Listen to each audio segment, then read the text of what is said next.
안녕하세요. 반갑습니다. 말씀을 사모하는 여러분, 말씀을 사모하는 까닭은 주님의 마음을 품기 위한 것이고, 그래서 주님과 함께 동행하려고 하는 것이지요. 말씀을 품는 여러분들, 주님께서 여러분을 기뻐 받으시는 줄로 믿습니다. 오늘도 말씀을 묵상하며 주님의 마음을 품는 저와 여러분이 되기를 바랍니다. 오늘은 매일 성경을 서너 장 읽어서 1년에 성경 1독을 하는 성경 묵상, 특별히 오늘은 요한복음 5장부터 7장에 이르는 말씀을 여러분과 함께 나누게 됩니다. 5장, 6장, 7장에는 각 장마다 서로 다른 사건과 교훈이 숨겨져 있는데요. 깊은 메시지들이 있습니다. 5장에 보면 성전 양문 옆에 베데스다 연못이 있는데 그 연못에 38년 된 병자가 그 연못에 물이 움직일 때 가장 먼저 들어가는 자가 치유함을 받는다는 베데스다 연못 곁에서 기다리고 있습니다. 예수님 보시고 안타까우셔서 그가 낫고자 하느냐라고 물으시고 그의 질병을 치유해 주십니다. 그런데 그걸 지켜보던 사람들이 안식일에 병을 고쳤다고 해서 예수님을 박해하기 시작을 합니다. 그렇습니다. 38년 된 병자가 38년 동안 얼마나 고통받고 괴로운 삶을 살았겠나 하는 그 인생에 대한 애정은 없고 율법을 지키는 일, 형식을 지키는 일, 여기에만 몰두해 있는 저들을 바라보면서 오늘 우리들도 본질이 무엇인지를 생각하는 저와 여러분이 되기를 간절히 소망합니다. 사람들은 예수님이 누군지를 전혀 몰랐습니다. 예수님은 그럴 때 그들에게 이렇게 외치시죠. 내 말을 듣고 또 나를 보내신 이를 믿는 자는 영생을 얻었고 심판을 받지 않는다. 사망에서 영생으로 옮겨진다 라고 말씀을 하십니다. 놀라운 것은 예수님이 우리에게 영원한 생명을 주시는 분일 뿐만 아니라 온 세상 모든 사람들을 심판하는 심판주의 권세를 하나님께서 주셨다는 사실을 선포하고 계십니다. 그렇습니다. 예수님에 대해서 마음의 문을 활짝 열고 영접하는 사람들은 영생을 얻을 것입니다. 그렇습니다. 성경 전체가 예수 그리스도에 대해서 말하고 있습니다. 예수님 말씀하시죠. 너희가 성경에서 영생을 얻는 줄 생각하고 성경을 보고 있지? 그래, 성경 전체가 내게 대해서 증언하고 있다라고 말씀을 하시죠. 옳습니다. 구약에 나오는 모든 예배와 그리고 제물을 드리는 속죄, 성전, 안식일 등 구약에 나오는 모든 것들은 예수님에게 와서 완성을 보고 예수님이 그것을 온전히 이루시게 되는 것입니다. 그래서 너희가 성경에서 영생을 얻는 줄 생각하는데 잘했다. 성경 전체가 나에 대해서 증언한다라고 말씀하십니다. 그러므로 하나님을 믿는 사람들 성경 전체 핵심이 예수 그리스도라고 하는 사실을 기억하는 저와 여러분 되기를 바랍니다. 6장에 보면 오병이어 사건이 나오지요. 예수님은 빌립을 테스트하십니다.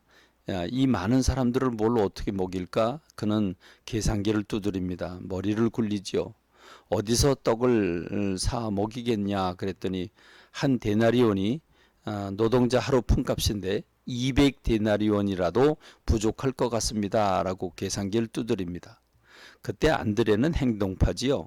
안드레라고 하는 제자는 사람들이 모인 곳에 가서 조사를 합니다. 그랬더니 어린아이 하나가 보리떡 5개와 물고기 2마리가 든 도시락이 있습니다. 그 도시락을 예수님께서 가져오면서 근데 예수님 이게 뭔 도움이 되겠습니까? 라고 말할 때 예수님이 그들을 앉히시고 축사를 하고 나눠주시는데 나눠줘도 떡이 또 생기죠. 그래서 먹고 남은 먹고 남은 부스러기 다 모았는데 12광주리가 되었다고 보고하고 있는데 남자만 5,000명이 먹었다라고 말해주고 있습니다.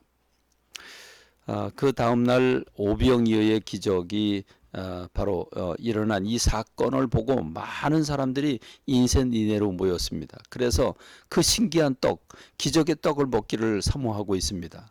그런데 예수님께서 썩을 양식을 위해서 일하지 말고 영생하도록 있는 양식을 위해서 일을 해라. 나를 믿는 것이 곧 영생하도록 있는 양식을 먹는 거다라고 말씀하고 계시죠. 그러자 많은 사람들이 우리에게 그 떡을 달라고 요청을 합니다. 그랬더니 내가 하늘에서 내려온 산 떡이다, 생명의 떡이다, 이렇게 말씀을 하시면서 내게 오는 자는 결코 줄이지 않을 것이고 내 살은 참된 양식이고 내 피는 참된 음료라고 회개한 말씀을 하십니다. 그것은 바로 예수 그리스도의 십자가를 말씀하신 것이지요. 그 십자가를 믿고 받아들이는 사람들에게 영생을 주시는 것을 말씀하고 계시는데 사람들은 너무 어려운 말씀을 주시니까 다 돌아갑니다. 다 떠나갑니다. 그럴 때 예수님이 제자들을 향해서 너희들도 가려느냐라고 말씀하시자 베드로가 주여 영생의 말씀이 계시며 우리가 어디로 가겠습니까? 라고 말하는 모습을 볼 수 있죠.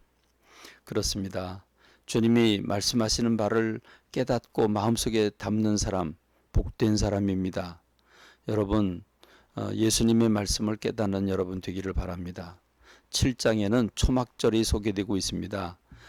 이스라엘의 3대 절기 가운데 하나인 이 초막절, 예수님이 형제와 제자들을 먼저 올려보내고 당신은 은밀하게 나중에 올라가십니다.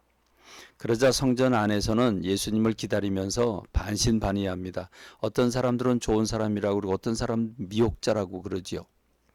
많은 사람들이 이렇게 얘기를 합니다. 만일 그리스도가 이 땅에 오실지라도 이 사람이 행한 표적보다 더 많겠는가? 그러면서 예수님을 영접합니다. 예수님은 명절 끝날에 나타나셔서 누구든지 목마르거든 내게로 와서 마셔라. 나를 믿는 자는 성경의 이름과 같이 그 배에서 생수의 강이 흘러나리라 말씀하시는데 그 생수의 강은 성령님을 보내주셔서 각 사람이 부유하게 살 것을 말씀해 주신 것입니다. 많은 사람들이 예수 그리스도를 믿고 영접을 했지만 또 많은 사람들, 바리새인을 비롯한 많은 사람들은 거절하고 대적하고 있습니다. 오늘도 복음은 만천하에 오픈되어 있습니다. 복음을 전합니다. 어떤 사람들은 믿고 받는 사람이 있는가 하면 그렇지 않은 사람도 많습니다. 그렇습니다. 주님은 심판자로 이 땅에 오시게 될 것이고 예수님을 마음 열어 영접한 사람들에게 영원한 생명을 허락해 주실 것입니다. 오늘 이 말씀을 듣고 매일매일 성경을 묵상하면서 주님과 동행하기를 원하는 분들은 구독을 눌러주시면 여러분이 매일 받아보실 수 있을 겁니다. 감사합니다. 말씀 뵙겠습니다.